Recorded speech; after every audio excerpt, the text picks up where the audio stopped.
Now, embracing courage, resilience, and gratitude. Stevic-Rust. I don't know what that means, that the introduction had crazy in it before I got up here. There's an old, ancient Native American saying that goes like this: it takes 1,000 voices to tell a single story. Our life story is simply that, just a story, until we provide the narrative. And so when I started on the journey about 1.5 years ago, it was a journey to figure out what women are whispering to themselves. What do successful women have to say to themselves to step out of their feelings of being an imposter, to step out of their insecurity, and step strongly and sturdy into their big girl shoes of courage to do the hard stuff. We have many voices that whisper in our head, right? But voices that tell us to be strong and courageous, but not too much that we come off as bitchy. Be motherly and nurturing, but not so much that you become irrelevant. We hear all of these competing voices in our head, and it is our responsibility, I believe, to whisper something stronger to ourselves. I know that many women, whether they are famous or somebody that we recognize or our neighbor, we all have the same level of insecurity.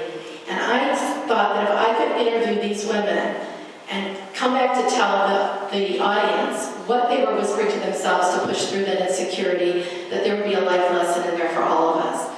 And so last year, I had the privilege of interviewing women like Rachel Maddow and Stephanie Schaefer, a homeless mother, a woman who was the last remaining Holocaust survivor from Schindler's List.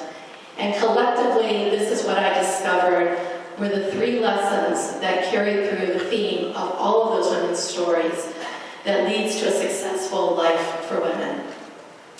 The first thing is that a successful woman shows up. She shows up with both her strength and her weaknesses fully exposed.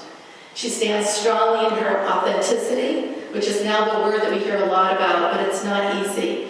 And you ladies know that, particularly for women. We hide the things that we're most insecure about and ashamed of. We struggle with our weaknesses. We wait just a little bit longer till we're really sure we can take that risk.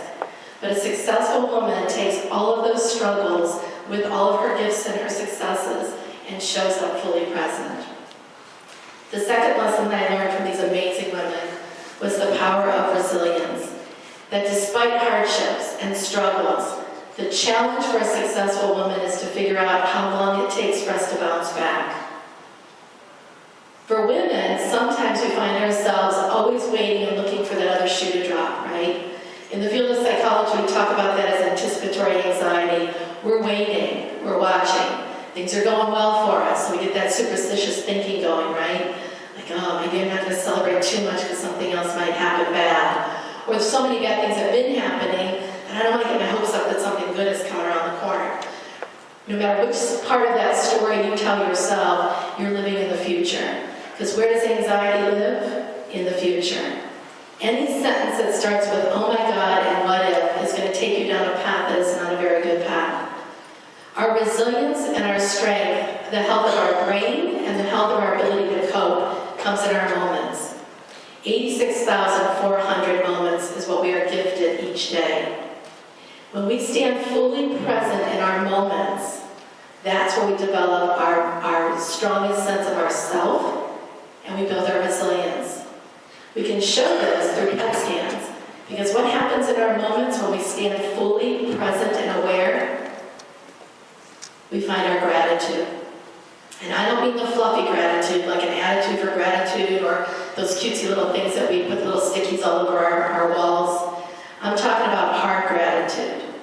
The gratitude that we have to choose, that we have to make a conscious choice to step away from the negative thoughts and the oh my gods and the what ifs, to choose to look at life in a different way, to choose to look at ourselves in a different way. Successful women show up fully aware of their strengths and their weaknesses, but they also recognize that sometimes our big girl shoes of courage are not strong enough to hold us up when trauma and struggles and setbacks come. A successful woman recognizes the importance of asking for help and support shoes can't hold us any longer. A successful woman realizes that asking for help and support is not a sign of weakness, but rather a sign of our truest strength. And finally, what I learned from these amazing women was the third life lesson that leads to success, to having a successful life. And that is the courage, the moral courage to step into our empathy, to imagine ourselves into the lives of somebody else, to see the world through their lens. A successful woman uses that one opportunity to make a difference in the world. One word, one opportunity, one experience. When we stand strong in our own empathy and we have the courage to imagine ourselves in the lives of somebody else, we realize that we become extremely successful because one day women will stand in our shoes and say that we were truly seen, that we were the inspiration for them. Those were the 3 important life lessons that I learned in writing the book, Put on Your Big Girl Shoes. So I challenge each and every one of you to step into those big girl shoes, face your courage, stand strong, find your resilience, and step into the lives of somebody else. And you will find your truest, most successful, purposeful life. Thank you.